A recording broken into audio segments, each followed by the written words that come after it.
A service dog can change the lives of children with special needs, and that's what parents were hoping when they paid thousands of dollars for a service animal from an Apex nonprofit. But some parents say instead of a companion and helper, they got an untrained and in some cases aggressive dog. CBS 17's Kelly Kennedy spoke with these families and is getting answers from the Attorney General about his investigation into the company. It's a story you'll only see on CBS 17.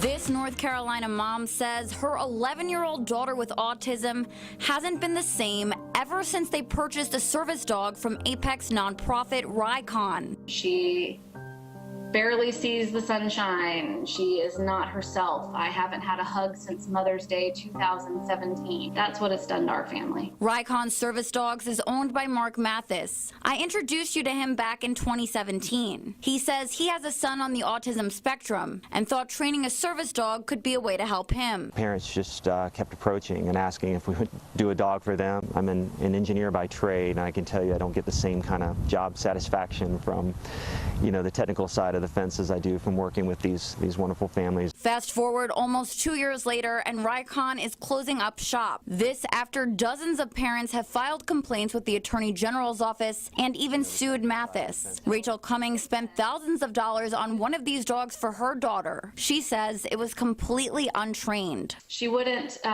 always sit when you told her to sit. She wouldn't lay down. Cummings says the service dog attacked their family dog in front of their daughter, traumatizing her. Cummings returned the dog and asked for a refund. She says Mathis refused. It's about having hope sold to you.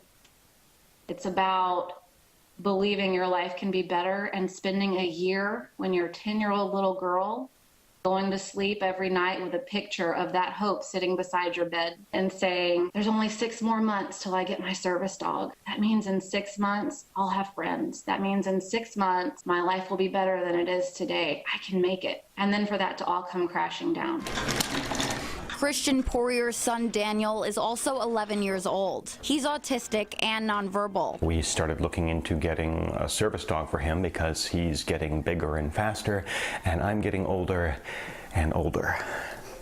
And it's hard to keep up with him. We were hoping to have a service dog to curb him when he's running into dangerous situations. Poirier paid Rycon $2,500 for the dog and an additional $11,000 for training. What we got was a dog that was aggressive, a dog that started fights with our other dogs and eventually bit my son. And none of that sounds like a service dog. Once the dog attacked his son, Poirier returned it to Mathis and asked for a full refund. He says Mathis refused. So he took him to small claims court and won. But Mathis appealed and then filed for bankruptcy, putting a freeze on any of the small claims suits against him. If you could give Mark Mathis a message or anything you want to tell him, what would it be? I believe that there will be justice for all this.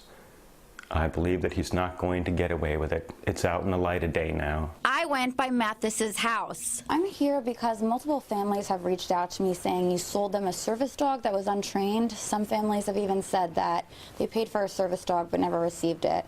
I want to see if we could get your side of things. I don't have any comment for you this time. I've learned 41 families from across the country have filed complaints with the Attorney General's office. The families claiming they paid thousands for dogs that were not trained properly. Some families even claim they paid more than $13,000 for a service dog and never even received it. They're sold a bill of goods, $14,000, $15,000, that this dog is going to transform their child's life, and it doesn't. It's not house trained. It's not trained as a service animal. That is cruel. If these allegations prove to be correct, we're going to do everything in our power to hold this guy accountable. If this is true, and if this guy was advertising these dogs as trained service animals and they in fact weren't, what laws would that violate? I mean, is there a possibility of civil and criminal penalties? There is a criminal law of obtaining property by false pretenses. If they knew they were engaged in criminal fraud, then yes, that's a crime. Stein says the investigation is ongoing. He encourages any other families who believe they may have been victims to call his office. In Wake County, Kelly Kennedy, CBS 17 News.